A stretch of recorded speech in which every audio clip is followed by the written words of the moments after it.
الحمد للہ رب العالمین۔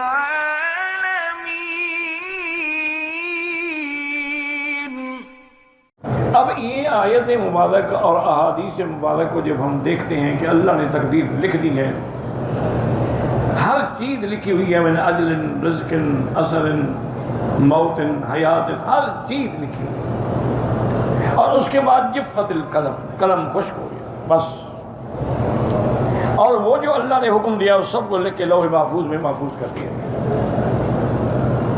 تو پھر اس کا مطلب کیا ہو؟ اس لیے اس میں علماء نے دو جواب دیے ہیں۔ ایک جواب تو یہ ہے کہ اس کا تعلق ہے سابقہ شریعتوں سے، کہ موسیٰ علیہ السلام کے زمانے میں شریعت تھی، پھر عیسیٰ علیہ السلام کے زمانے میں شریعت تھی، پھر جب سرکار کی شریعت آئی تو سب منسوخ کر دیا، اور اب اسی کو قیامت تک ثابت ہے۔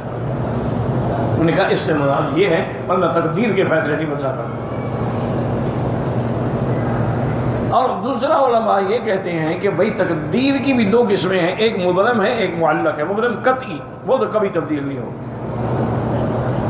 اور ایک معلق ہوتی ہے کہ اللہ پاک نے بھی معلق رکھی ہے کہ اگر اس بندے نے توبہ کی اور میرے درازِ بیعت میں اس کی مصیبت ٹال دوں گا، تو جب وہ کرتا ہے تو وہ ٹل جاتی ہے۔ تو یہ بھی گویا کہ تقدیر میں لکھا ہوگا۔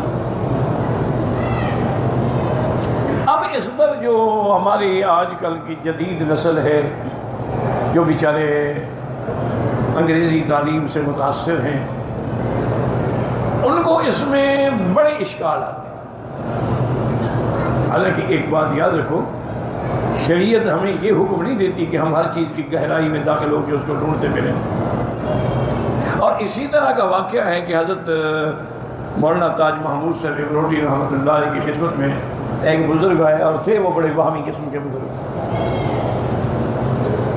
جب کھانے کا وقت ہوا، حضرت نے کھانا منگوایا ان کے لیے۔ انہوں نے کہا حضرت میں تو یہ کھانا نہیں کھاتا،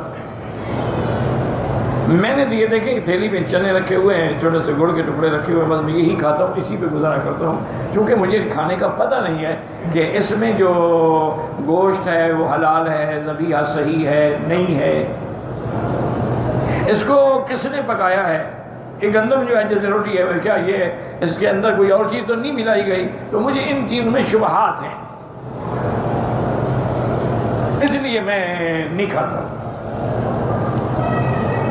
پھر پتہ نہیں عورت جس نے پکایا ہے وہ باوضو تھی کہ نہیں تھی۔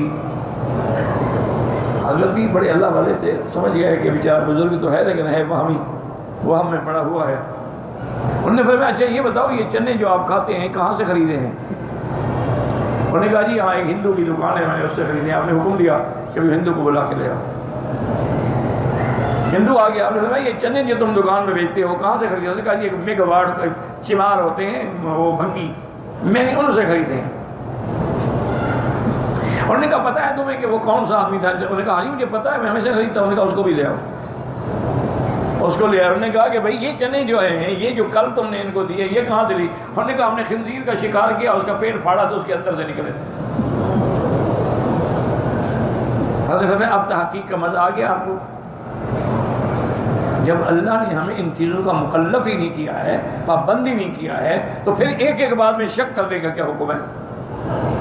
یعنی تم گھر کی روٹی نہیں کھا رہے ہو لیکن خنزیر کے پیٹ سے نکلے ہوئے چنے کھا رہے ہو، تو اندازہ کیا ہوا؟ اس لیے ہمیشہ یاد رکھے یہ بھی ایک شریعت کا حکم ہے اور ایک بہت بڑا فقہ کے اندر باب ہے کہ بلا وجہ چیزوں میں شک نہ کریں۔ تو میرے کہنے کا مقصد ہے جو اللہ نے لکھا ہے بس ٹھیک۔